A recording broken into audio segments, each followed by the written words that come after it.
Welcome to Gade's Kitchen. I am Gade, and this is my kitchen.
have everything in the Instant Pot, and we have the Instant Pot liner in the actual Instant Pot.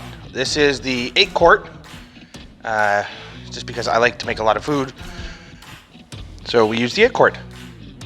Now, what the Williams-Sonoma Essentials of Slow Cooking Cookbook will tell you to do is put everything in a slow cooker and let it go for 6 to 8 hours. So what we're gonna do is we're putting it in here for 15 minutes. And that's gonna be enough to cook it most of the way. That being said, it's gonna actually take longer than 15 minutes because you have the pressure buildup. And then even though we're gonna do a quick release, it's still gonna take about 5 minutes to release all the pressure in here. So all in all, the 15 minutes is gonna turn into 25 to 30 minutes. So that's what we're gonna do. I basically used the ingredients list from the cookbook. So we have dry mustard, thyme, and granulated garlic. What the ingredients list for the slow cooker has is fresh thyme and 2 garlic cloves. I use a tablespoon of the granulated garlic, and I use a couple teaspoons of the thyme, dried thyme. So that's what we have right in here. And then there's the mustard. And we're just gonna dump that in. Easy peasy. Now, what we're gonna do is we're gonna use red wine and sherry. And we are gonna dump that in. 2 cups of red wine, 1/4 cup sherry. Since I live in Sonoma County, I use Zinfandel, because that is a really good, hearty red wine from either Sonoma or Mendocino County. Then we're gonna add just over 2 cups of beef broth.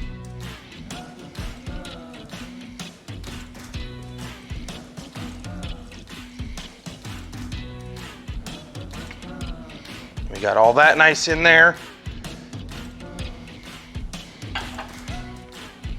Let me use the same wooden spoon for caramelizing the onions, and I'm gonna stir it up.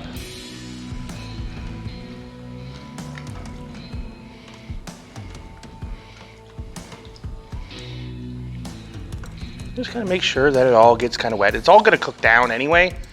So right now it looks really, really full, but by the end of the cook time, it'll look a lot less full. Because we are using a pressure cooker, the liquid isn't gonna really evaporate. It's gonna stay there, most of it. So then, we close it up. And we set it on manual.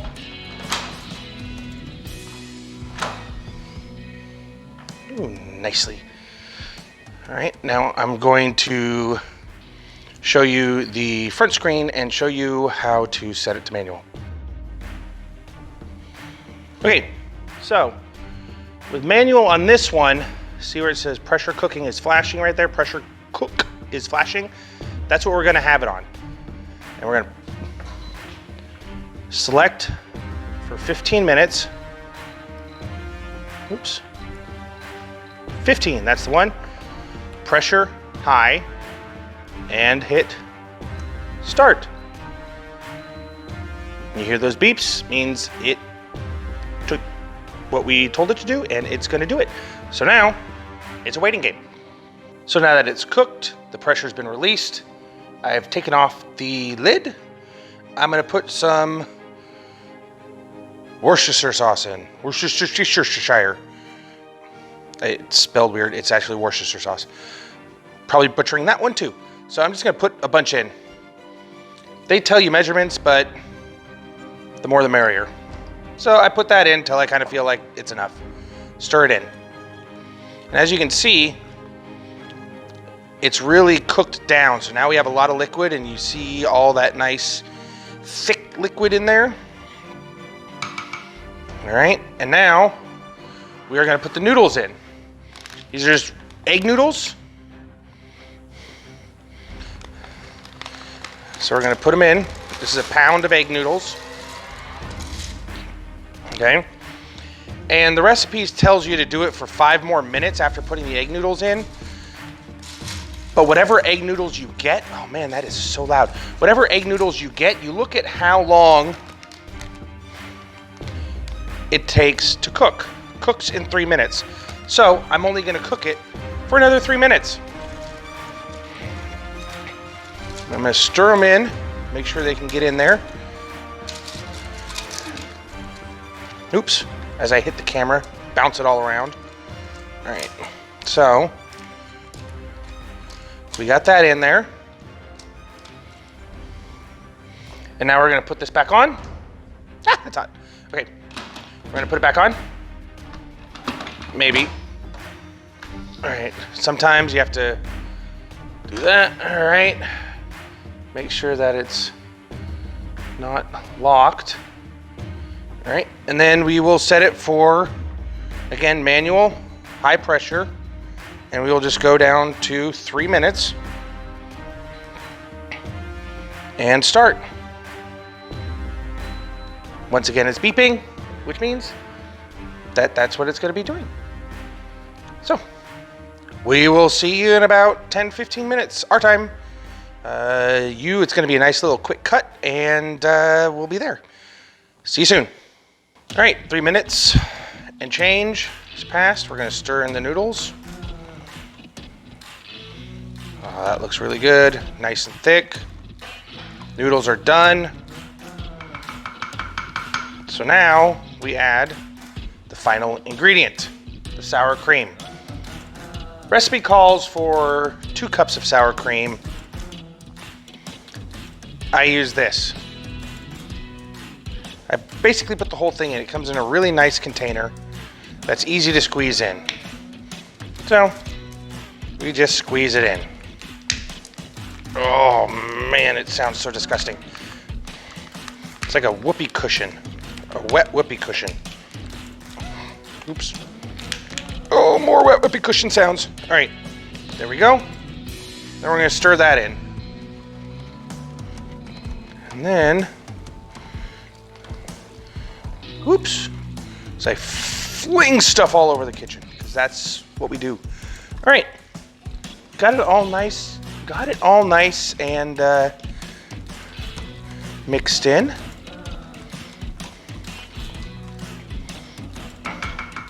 There you have it. Beef stroganoff took about an hour, as opposed to 6 or 7 hours, not including the time it takes to actually do your prep work. And just made it a little bit easier. Not a whole lot of cutting, not a whole lot of dicing. I had the local market cut up the meat for me at the meat counter. So save time, energy, and there we go. Now it's time to feed my kids, because it is dinner time.